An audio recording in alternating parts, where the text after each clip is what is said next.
And we're joined here tonight in the studio by Dr. Cherif Amir, the geopolitical affairs expert and political analyst. Dr. Amir, thank you very much for joining us. Thank you for the invitation. Dr. Amir, first of all, we're talking about the visit of the Danish Prime Minister, Mette Frederiksen, here to Egypt. It's a 3-day visit.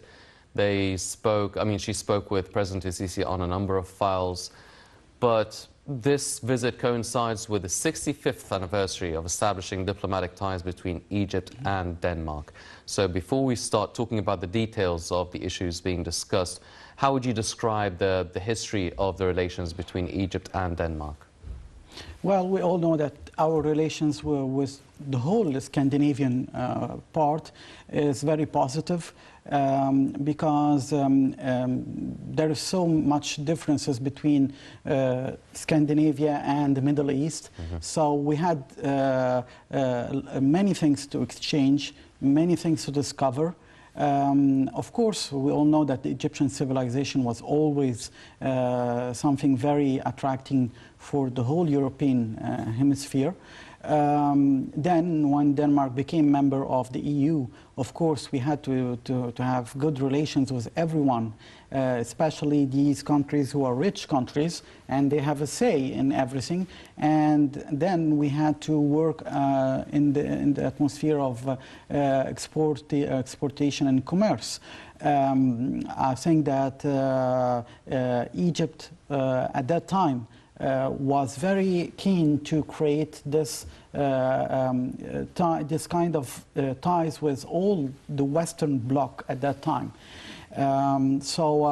It's not something new that when as you see, the world is very volatile now, that when Denmark wants to discover new opportunities outside of Europe, which is experiencing heavy economic problems, they come to the Middle East, they come to the Gulf, and they come to Egypt, which is a solid rock of security, and they trust our leadership. Yes.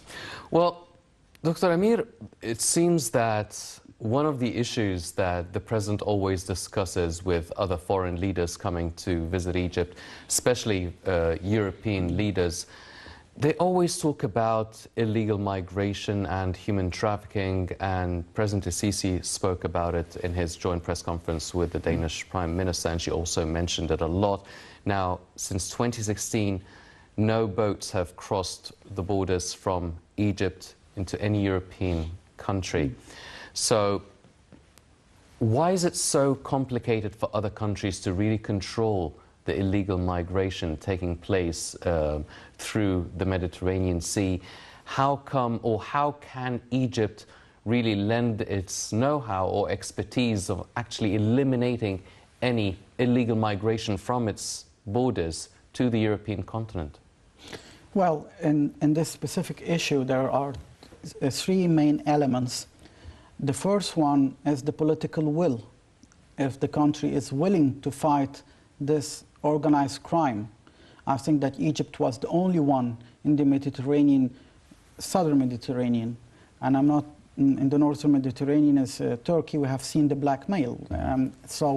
We were the only one showing this willingness to prevent what's going on through Libya, through Syria, and we can do it. And we wanted to gain the trust of the Western Bloc. It was at the same time when Egypt started its new phase of democracy in 2013, and everyone was skeptic about Egypt. So it was a goodwill gesture. We're showing everyone that we have the willingness. The second point is the logistic capability. If you have an excellent navy like Egypt, you could do it, because we all know that these are organized crimes. They have weapons, they have countries helping them, also financing them. So if you don't have strong navy patrolling the maritime zones, the international zone and your own maritime territory, you won't be able to do it. And in the southern Mediterranean, Egypt is #1 in this aspect. The third element is the intelligence. You have to have connections everywhere. You have to have eyes everywhere, ears everywhere. Not like the James Bond as we see it, but as something very has a structure everywhere. You have to have your people in Turkey, people in Syria, in Libya. We were in Libya and we knew what was going on. That's why President Sisi used to say, be aware, if we would not sustain the security there, if we would not support Marshal Khalifa Haftar, if there will not be there will be failed state, it will be disastrous for all of us. So these three elements, which is the political willingness and the Navy and also the intelligence apparatus or the intelligence services, these are the elements that show to any Western partner that you're a strong partner. Look, for example, one of the things that gives another leader trust with his counterpart is when he gives him info which is crucial to the security of his own country. By the way, we did the same thing with Qais bin Said in Tunisia. When he came to power, he was hostile to Egypt. But we showed him that we have the info and what was going on, the conspiracy inside Tunisia to ruin the country. And he became very grateful to Egypt and to President Sisi. So when you have these structures, you show that you're an honest country, you want your own interest to protect it, your sovereignty, and also you can be helpful. A helpful friend is very important in these situations. Yes. So this is how Egypt proves to other countries, mainly the European countries, that it is serious about combating illegal migration, and it's because of those three reasons you've mentioned. Now we save a lot of headache for these European countries. Now, what sort of respect and benefits can we then get from those European countries? Is it mainly intelligence cooperation between Egypt and those European countries, or how is it translated now, this mutual respect between both countries as a result of Egypt pioneering in combating illegal migration? Well, especially with Denmark. We all remember that in early 2000 there was the Danish cartoons, and it ruined the relationship between Egypt and the Arab and the Muslim world with Denmark. And as you said, there was this lack of mutual respect. And then we had the same issue with France, and President Sisi, when he went to France and he explained to the French that there is freedom of speech, but you have to respect the other nations. So at that time, the Danish people or the Danish state did not really understand what was about the Middle East. Why this anger? This is a kind of expression of freedom of speech. We had harsh time at that time, and we explained our point of view. And then they accepted to have refugees, and it turned out that Daesh is infiltrating them. So they were puzzled, and we had to explain again that goodwill and charity is something, but you have to be very aware that people take advantage of the misery of others and infiltrate. And create problems. And then when there is terrorism, it's always about religion and culture. There is no one distincts between this or that. So I think that diplomacy, this is another aspect, had a huge task to explain the complexity of the Middle East. The Middle East is not easy at all. It's full of problems, although, let me say, it was caused mainly by the colonization at a certain time, the French and the British. As we see in Lebanon, for example, the sectarian, how they managed to have 18 sects inside this tiny country, and they're all fighting each other. And in Iraq, and the same thing. So it was made in Western world, but maybe the Scandinavian world was not really implicated in all that. So I think diplomacy played a huge role to tell them that we could help you in fighting terrorism. We could help you in fighting organized crime, because we are all in the same circle. It could seem geographically that it's the high north, I mean the Scandinavian, and the Middle East is in the southern part of the Mediterranean, but now we're living in a world where someone sneezes, everyone is contaminated. Yes. Well, sir, I mean, you've mentioned the whole issue that is taking place within the European continent, the Russian-Ukrainian conflict, and it really affects the European continent and the whole globe.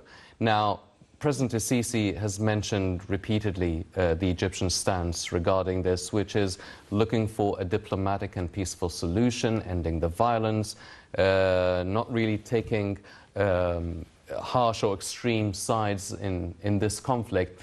What about Denmark? Where does it stand from the Russian-Ukrainian conflict, and how can they be of, I mean, how can they deal with the repercussions of this conflict in terms of their cooperation with Egypt, be it politically or economically?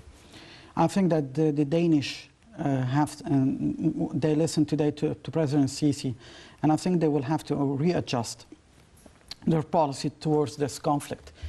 Denmark, unfortunately, in the past week, gave all its Leopards tanks in their arsenal, the total number of all of them, to Ukraine. They gave the artillery now to Ukraine. Their camps are almost empty now. And I think that this is a huge problem now for many countries like Germany and Denmark, who gave artillery from their own stocks, and now the conflict didn't end. It's getting worse. I think that they should listen now to President Sisi when he said, look, you have to find a diplomatic way to solve that, because arming the regime of Kiev is fueling again and again the conflict. We are talking with our friends in Russia. We have seen that President Sisi spoke with President Vladimir Putin recently. The Chinese are trying to find a solution. Jinping, the Chinese president, will go to Moscow, and then he will talk to Zelensky of Ukraine and through the internet to find a deal. So I think that Europe needs to hear another voice rather than Washington. Even the Polish, who are very, very, they have this aggressive language towards Russia. So I think that now that the Danish government or the Danish defense institution gave all its weapons and the Leopard tanks to Kiev, I think that things now are very, very crucial. They have to listen to countries like Egypt, that this policy won't end the violence. It won't help to find a solution in Kiev, in Ukraine. I think that President Sisi is presenting also the opinion of the Arab world. Why we didn't join the Western world in the sanctions, although the Middle East 99% is pro-American through the last decade, became pro-American. Why we didn't follow these directives, if we can call it like that? I think that they want to hear our opinion. They want to listen if there is another way than taking sides, whether Washington or Moscow. So we're showing them that maybe you could have this voice of them talking to the Russians, and in the same time not giving all the weapons and the artillery to the regime of Kiev, who's losing on the ground. It's useless. The Russians are winning. So I think that something has to be done to stop the spiral of violence. Well, Denmark has its own candidature to the UN Security Council membership. Now, how influential can Denmark be with a membership within the UN Security Council?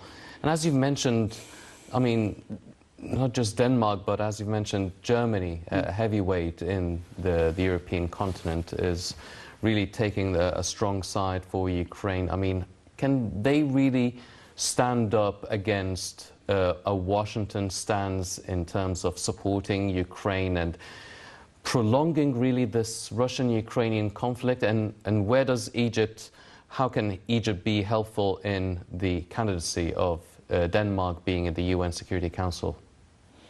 Of course, we all know that Denmark is the EU also. It's the whole body of the EU. So it's wise from the Danish part to contact the other parts of the world.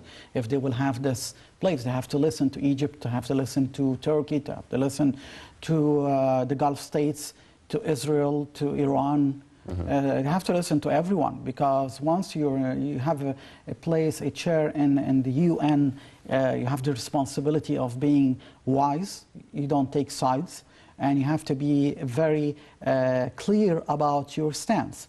So the first thing, that the Danish will have the EU policy, whether they like it or not. Like they were, I believe, for example, they got the orders to give the Leopard tanks.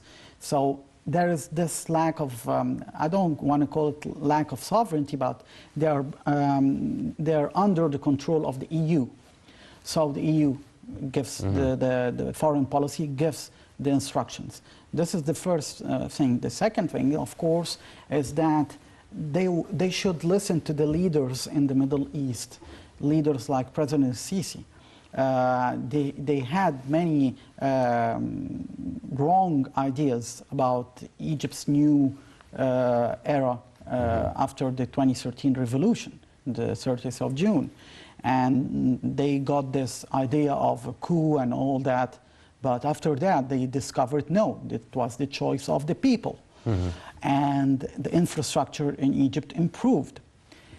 They have also this question about why there is economic problems, and we are explaining to them that we are living in the same world as you. You have having the same problems in the Scandinavian countries now. Of course, it's not like us, but still, we are all now condemned to pay a price for the ongoing economic slaughter. We've just seen in the United States today, 3 banks are in bankruptcy. So things are crumbling.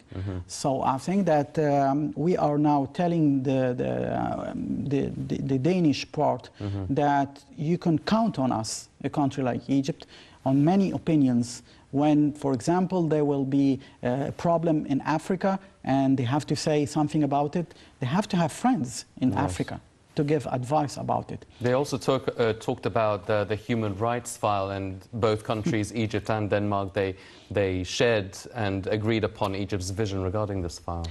We all know that the European countries, especially the Scandinavian countries, received many figures, let's say some political figures from the Middle East, and they saw that they were nice, oppressed people, and they discovered after that they were gangsters, followers of some extremist groups, and they harmed the society who just offered them the protection. I think they learned the lesson.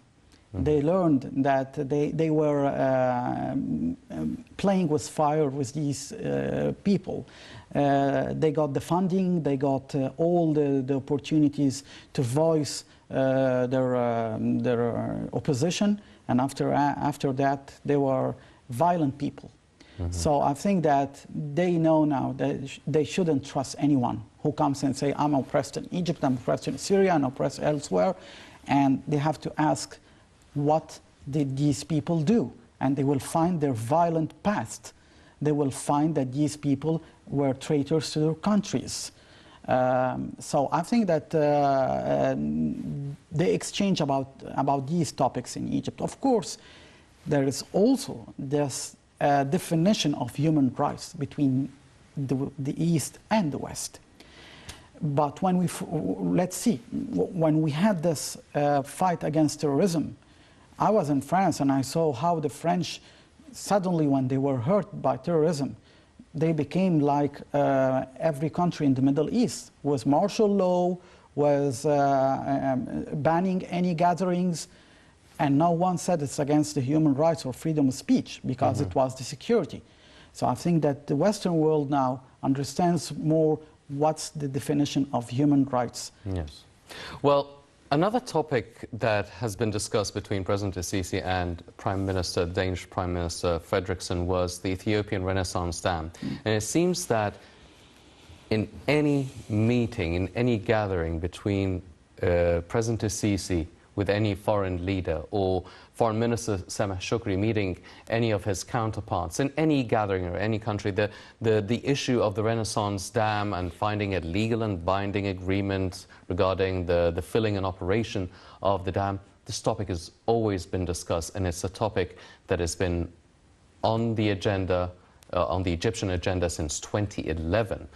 So what is what's the end, or what are the results that Egypt want to achieve? Do we want a unanimous sort of vision or a declaration by the UN in terms of a binding resolution by the UN for the filling and operation of the Ethiopian Renaissance Dam? I mean, and all the countries, all the leaders agree on the necessity of having this binding agreement.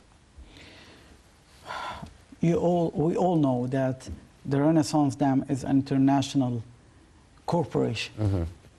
There is investment of numerous countries. And the IMF also is implicated in that. Gulf states are investing in it. Some of our dear friends are investing in the Renaissance Dam. We in Egypt, at a certain time, we thought it was we were contributing that in the developing of the economy of our brothers in Ethiopia. But unfortunately, we have seen that things turned into the wrong way. By the way, never Egypt objected the construction of this dam. We were the first encouraging our brothers there, and as President Sisi called them our brothers in Ethiopia, to go on to build their economy.